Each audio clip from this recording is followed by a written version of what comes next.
Israel is paying a heavy price for the release of its hostages, but will it prove too hard to bear? There are not just people who have been impacted by the war itself, but there are many, again, thousands of Israelis who have been impacted by these terrorists that will be released. The sheer small size of this country, the fact that, as I mentioned earlier, we're just 2 kilometers away from the border to Judea and Samaria, from the Green Line, as it's called, and all of these terrorists are being released basically back into our midst.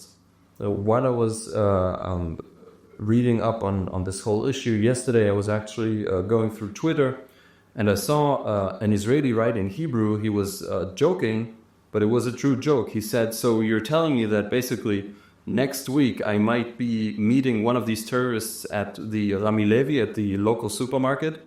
And that, of course, is exactly what will happen. As I mentioned earlier, this Zacharias Beidi, for example, a heavy terrorist who didn't sit in a jail at this moment for murdering an Israeli, he will be released back to his home in what's called the West Bank in Judea and Samaria.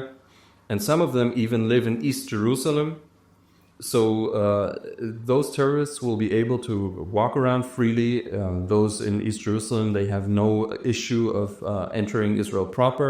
They will be able to go wherever they want, and even in Judea and Samaria.